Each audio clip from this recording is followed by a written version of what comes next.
Hola a todos los asistentes de la Convención de Líderes para Líderes. Mi nombre es Ricardo Montero Martínez. Soy uno de los expositores que estaba programados para hoy. Por una razón personal, lamentablemente no pude viajar a estar con ustedes como era mi gran deseo. Así que de forma contingente vamos a hacer esta presentación a través de esta vía y estaré al final con ustedes para cualquier pregunta que les puedan asaltar. Bienvenidos a la próxima presentación.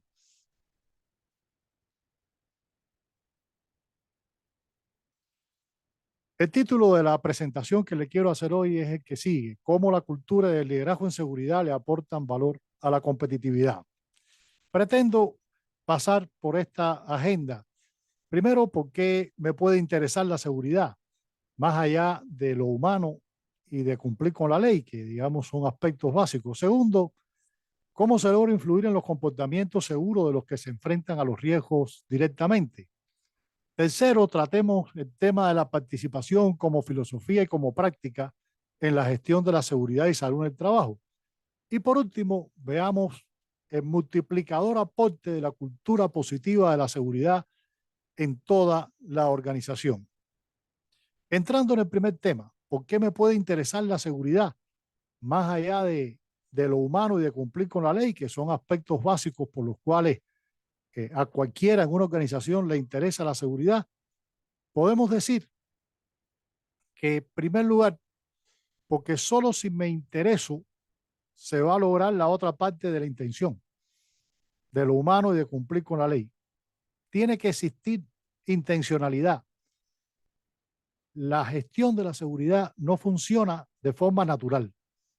En segundo lugar, porque uno se puede preguntar, ¿alguna empresa excelente en el desempeño de su misión no es excelente también en su desempeño en seguridad? Y estas empresas excelentes son excelentes, ¿por qué? Porque son más humanistas que las otras o porque realmente encuentran grandes ventajas en ser excelentes en seguridad. Uno puede notar que el trabajo en materia de seguridad y salud en el trabajo no es al menos inicialmente algo natural en las organizaciones. Natural es producir, dar un servicio como tal. Y bueno, todos sabemos que se puede producir o se puede dar un servicio con o sin seguridad, con mejor seguridad para los trabajadores y sin mejor seguridad para los trabajadores. Se puede producir y se puede dar un servicio. Y ojo, no confundir entre reconocer la importancia de la seguridad y hacer las cosas con seguridad. En una organización, sus directivos, incluso sus trabajadores, pueden reconocer la importancia de la seguridad y no obstante trabajar sin seguridad.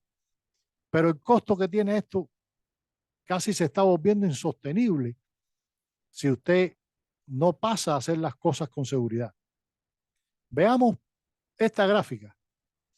Esta es una gráfica hecha en el 2010, hace ya 13 años, por un grupo que es el grupo Aberdeen, no importa exactamente quién la haya ejecutado. Esta es una gráfica que nos muestra a las empresas de mejores clases y algunos indicadores que las caracterizan. Uno encuentra aquí que uno de los indicadores que utilizaron fue la tasa de accidentes repetidos, o sea, la tasa de accidentes que se parecían en la organización. Y fíjense que la enmarcan en un 0,2% para las empresas que están arriba, las mejores empresas de clase mundial.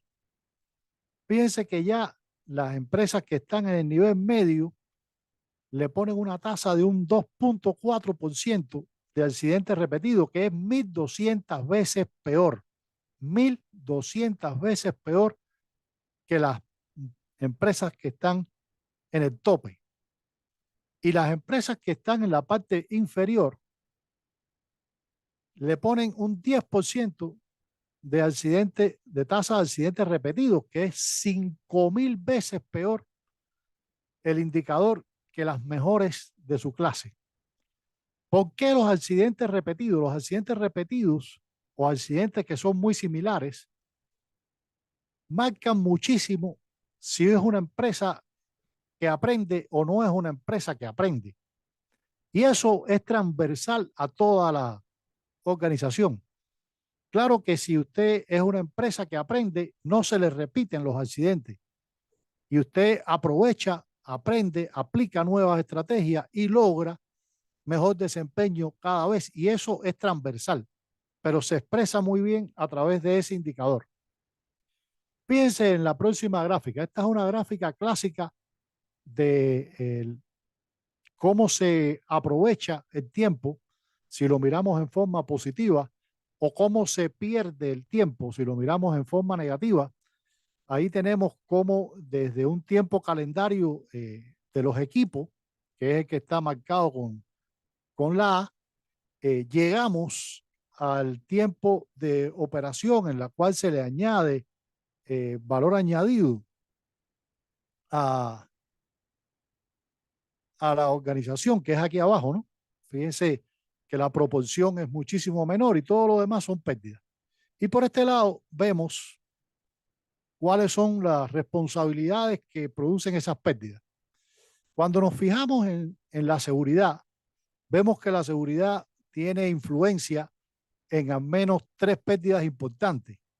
Las pérdidas no programadas, las pérdidas debido a bajo desempeño y las pérdidas debido a los desechos, los reprocesos, etcétera.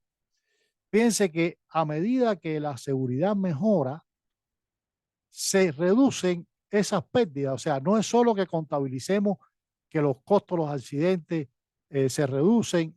Obviamente no es solo que contabilicemos que el sufrimiento de las personas se reduce, sino que el tema de la seguridad tiene un impacto directo en la reducción de las pérdidas que hacen que haya menos productividad y menos competitividad. Una conclusión parcial es que mientras mejor sea el desempeño de la seguridad, mejor va a ser el desempeño general del resto de las funciones organizacionales.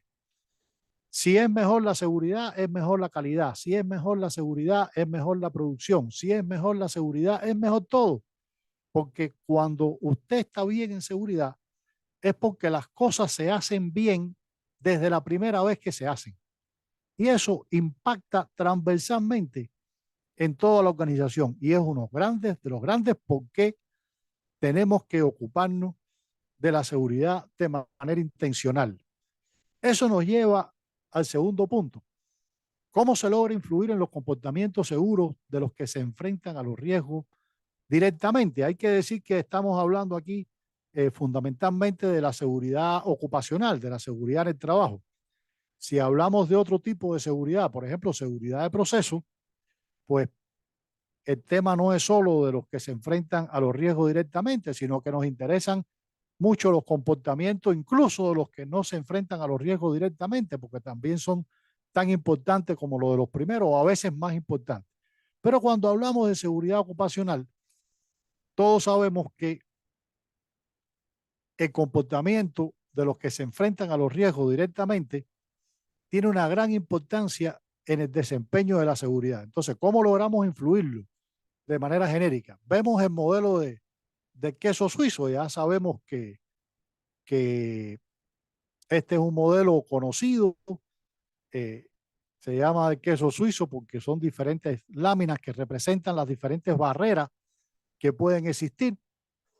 Eh, y esas barreras son capas de seguridad. Los huecos en las capas representan los fallos en esas barreras. Y la teoría del queso suizo es que cuando se produce un incidente es porque la energía que impacta en el ser humano de una forma u otra atravesó todas las capas de seguridad que estaban previstas debido a fallas en la misma, la última de las cuales es el comportamiento del trabajador. Entonces, yo quiero saber exactamente cómo lograr que ese comportamiento del trabajador sea seguro y que quiero que suceda esto a pesar de que fallen las demás capas. Quiero que la última funcione. Bien, por supuesto, no está desconectado del funcionamiento de esta última capa del funcionamiento de las demás. Pero dejemos eso ahí un momentico. Quiero que esta última funcione bien y que pase esto que estoy viendo aquí, que incluso si fallan todas las demás, la última capa resuelva y no se produzca la lesión. Bien, es obvio que para eso hay que aumentar los comportamientos seguros de los trabajadores. También se conoce ya de que ellos no van a aumentar el comportamiento seguro si todos en la organización no trabajan con ese objetivo. Entonces, esa es la primera cosa. O sea, no es que los trabajadores tengan que aumentar su comportamiento seguro, sino que todos tienen que trabajar por ese objetivo. No es un problema de que el trabajador tenga que resolver mejorar su comportamiento, sino que todos tienen que trabajar por eso. No es que no crean que la seguridad es muy importante para ellos. Los trabajadores pueden creer que la seguridad es muy importante para ellos, pero sencillamente, si el ambiente organizacional, la cultura, los estimula, es que ellos le van a dar la prioridad de vida. Solo si perciben que la seguridad es importante en la organización, entonces ellos van a priorizar la seguridad, porque no tengan la menor duda de que la cultura les va a indicar a qué darle prioridad. Y es por eso que es tan importante el tema de la cultura. Incluso, como dice Peter Drucker, la cultura se come de desayuno a la estrategia. Usted puede tener la mejor estrategia del mundo, crear los mejores procesos del mundo, que si la cultura no lo acompaña, pues sencillamente no se implementa adecuadamente la estrategia por muy buen diseño que usted realice. Entonces, cuando vemos comportamientos inseguros, tenemos que estar claros de que ellos son síntomas de problemas. Ellos no son exactamente la causa raíz del problema. Son solo síntomas de problemas y miren cuántos problemas se pueden identificar ahí en ese momento. Entonces, ¿quiénes pueden influir en las causas que favorecen a los comportamientos inseguros? Y claro que muchas personas, pero especialmente la gerencia media y la gerencia baja, es muy importante en este tema. ¿Por qué? Porque ni siquiera se resuelve el problema a partir de generar más conciencia. Nosotros podemos hacer un experimento y aquí podemos hacerlo con todos ustedes. Síganme y respondan ahora. Levanten la mano primero aquellos que tienen un compromiso bajo con la seguridad. Los que tienen un compromiso bajo con la seguridad, levanten la mano. No sean tímidos. Si alguien cree que la seguridad no es muy importante, levante la mano. Este es un congreso complicado para levantar la mano en ese punto, pero bueno. Ok, prácticamente no hay nadie. Los que creen que la seguridad es lo mismo que cualquier otra cosa, tienen un compromiso medio, levanten la mano ahora. Tampoco levantan mucho la mano, me imagino. Y por último, ¿quién tiene aquí un compromiso alto con la seguridad? Levanten la mano. Los que tengan un compromiso alto con la seguridad. Veo, o no los veo porque estoy grabando la conferencia, pero estoy casi seguro que todos levantaron la mano. Porque tienen un compromiso alto con la seguridad y les creo. Pero vamos a la segunda parte del experimento. Suponiendo que nosotros tenemos entonces buena conciencia, ahora levanten la mano. ¿Quién ha superado el límite de velocidad al conducir en las últimas 2 semanas alguna vez o ha cometido alguna infracción en su moto o en su carro? Levanten la mano. Probablemente hay manos levantadas. Bien, el que dice que no, que todavía no. ¿Quién se ha subido alguna vez en una silla para cambiar un bombillo, un foco que está, que se fundió y hay que cambiarlo? Y si no se subió en la silla, aguantó la silla para que alguien se subiera en vez de utilizar una escalera que es más seguro. ¿Quién ha usado un cuchillo como destornillador alguna vez? Levanten la mano. Eso es de lo más común y de lo más inseguro. Y ahora, por último, ¿quiénes al hacer trabajo en su casa, de jardinería, de plomería, limpiando el baño con sustancias químicas agresivas, ha dejado de usar los equipos de protección personal y los ha hecho sin equipo de protección personal? Probablemente muchos de ustedes también. Este sencillo experimento nos demuestra que la conciencia no lo es todo, para nada. La conciencia no lo es todo. Además de conciencia, se necesita ocuparse conscientemente de la seguridad. Se necesita estar más alerta.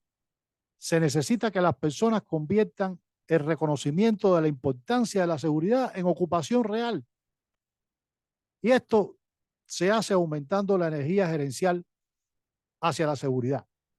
Yo le llamo energía gerencial. Hay que aumentar la energía hacia la seguridad. La pregunta interesante siempre es, ¿cómo logro hacer esto? Porque claro que si ustedes que se suponen tienen una alta conciencia de seguridad, en algunos momentos hacen cosas inseguras, pues aquellos que tienen, digamos, un poco menos de conciencia de la seguridad, ¿cuántas veces más no van a hacer cosas inseguras? Porque la conciencia es una condición necesaria, pero no suficiente. Entonces, ¿qué más puedo hacer? Bueno, hay por lo menos dos tendencias que se mezclan mucho, ¿no? Vamos a empezar por la de abajo. Los riesgos deben ser evaluados y controlados sistémicamente. Eso lo conocemos suficientemente bien. ¿Cuántas veces hacemos esto y cuán bien lo hacemos? ¿Tendremos mejores resultados o no? ¿Cuántas veces hacemos esto y los accidentes que nos ocurren nos sorprenden sus causas, no están en la matriz de riesgo, no están en los análisis de riesgo que hemos hecho? Quiere decir que tenemos oportunidades de mejora ahí tremendas.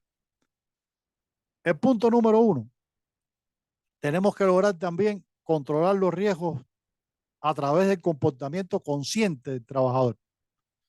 Que el trabajador, más que por conciencia, controle los riesgos aceptablemente en función de lograr las otras metas que tiene.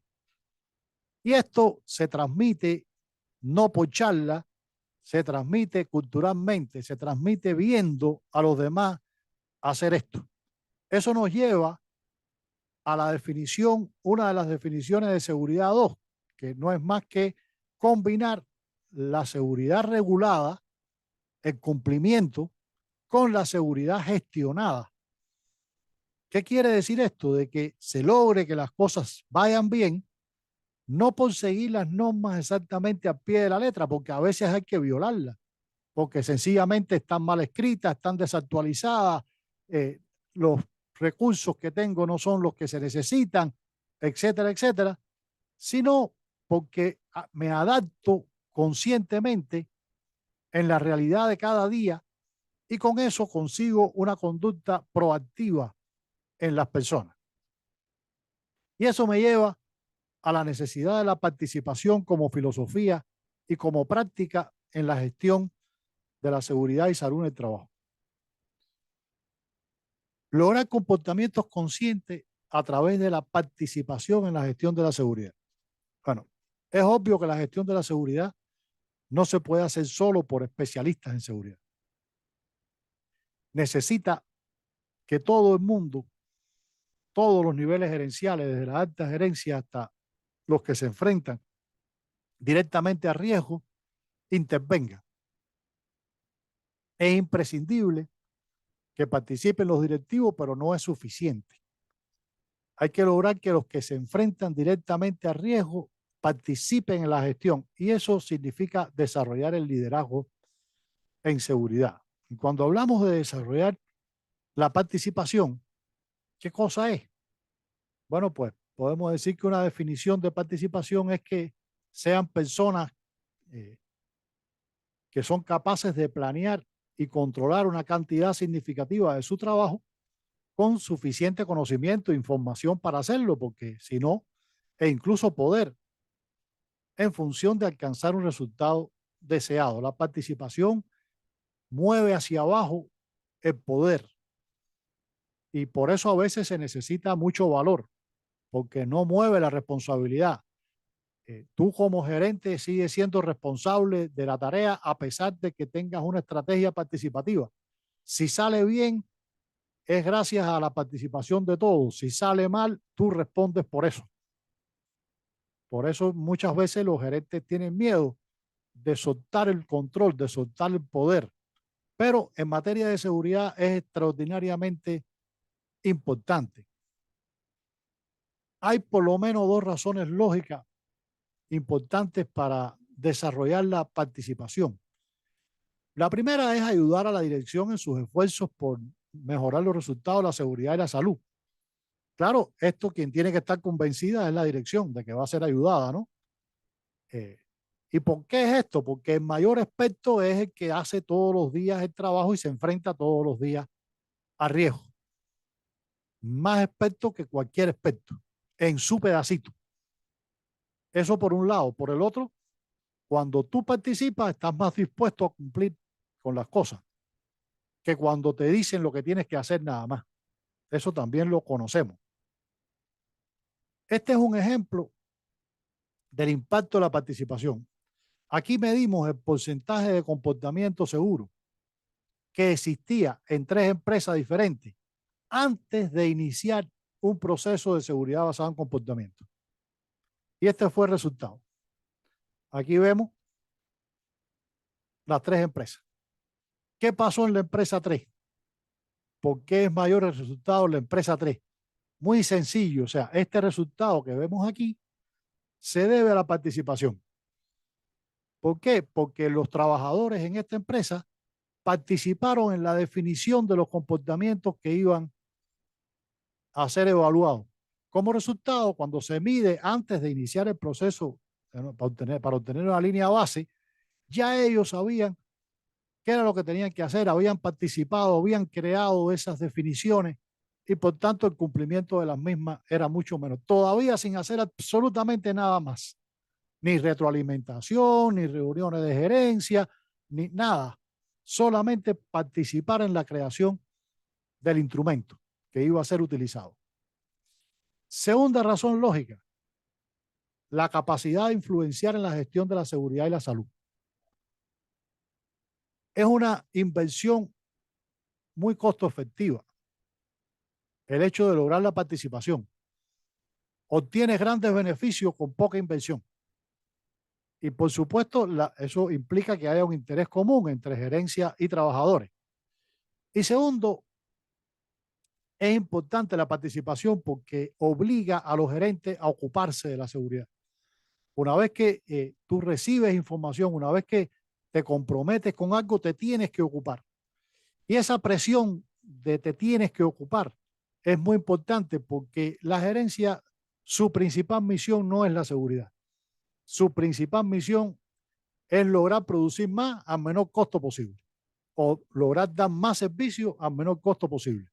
Entonces necesita de esa presión para que de alguna manera también prioricen a la seguridad. Eso lo logra también la participación. Entonces, ¿cómo lograr que la gente participe? Ya sabemos la ventaja. No va a ser solo porque usted se lo pida, ni porque le explique que hace falta y lo pida. No va a ser solo por capacitar a las personas. No va a ser solo por voluntad. Hay que desarrollar el liderazgo en seguridad y liderar significa influir. Cuando hablamos de influir, es que se genere la percepción de que la alta dirección y a la alta gerencia le importa realmente el tema. Lo que me importa a mi jefe es lo primero que me importa a mí. Eso funciona para la mayoría de las personas. Por tanto, las demás estrategias son complementarias. Capacitación, concientización, autocuidado, aseguramiento de los equipos de protección personal, etc. Son necesarias esas estrategias, pero no son suficientes. Lo más importante es la creencia que llegue a tener la masa laboral, los trabajadores, de que la seguridad y salud del trabajo es importante realmente para su organización y para sus directivos. Y bueno, ¿cómo encauzar entonces esa energía gerencial hacia todos lados? Uno se puede hacer varias preguntas, ¿no? ¿Están bien definidas las competencias que quiero de cada gerencia y la conocen? Tenemos definidas metas, los indicadores, medimos el desempeño de la gerencia en relación a sus competencias y a sus metas, exigimos responsabilidad, tenemos estructurados los escenarios donde se va a exigir esa responsabilidad en el sentido de la rendición de cuentas y son rutinarias ya estas reuniones o no. O sea, hay que diseñar los procesos. Usted tiene que hacer acciones, además, que la gente lo vea, que sean vistas por las personas. Y esto lo tiene que hacer, no porque usted se quiera destacar como dirigente, no porque usted se quiera destacar como directivo, sino por la influencia que tiene que la gente lo vea haciendo este tipo de cosas. ¿Qué son entonces este tipo de cosas? Bueno, aquí eh, tenemos que el liderazgo visible, del cual se ha hablado mucho, no voy a ejemplificar mucho más con el liderazgo visible. Por tanto, tiene una serie de prácticas, observar, hablar con la gente, etcétera, que son muy importantes y que hay que estructurarlas. No es que usted le explique a la gerencia que esto hay que hacerlo así, sino que usted tiene que crear el procedimiento, los procesos para que eso se haga así. Y eso nos lleva al último punto, el valor multiplicador de la cultura positiva de la seguridad. En este punto podemos mirar algunas cosas, ¿no? ¿Qué valor se aporta al liderar la seguridad? O sea, claro que valora a las personas por su bienestar. Claro que se contribuye a cumplir con la ley. Ya hablamos de la evidencia que hay de que la inversión en seguridad y salud da un alto retorno para la organización, debido a que hacer las cosas bien desde la primera vez es un generador de la competitividad. Y también es importante que lograr que los trabajadores participen es como un virus que se esparce en el resto de las estructuras, ¿no? Cuando usted logra que las personas participen en seguridad, usted contribuye a mejorar la seguridad psicológica, la cual se relaciona con la ausencia de miedo interpersonal a relacionarse diferentes personas. O sea, la seguridad psicológica es la seguridad que tiene un individuo de no tener consecuencias negativas al interactuar con otras personas debido a tus opiniones y planteamientos como tal. Eso impacta no solo en la seguridad, impacta en todo. O sea, usted en estas interrelaciones incluyen a todos, a los jefes, cuando usted plantea un problema, cuando usted revela un problema, un riesgo, cuando usted hace una sugerencia, etcétera. En el campo de la seguridad se contribuye a la seguridad psicológica cuando usted informa todo lo que está ahí en rojo o cuando usted participa haciendo todo lo que está en rojo.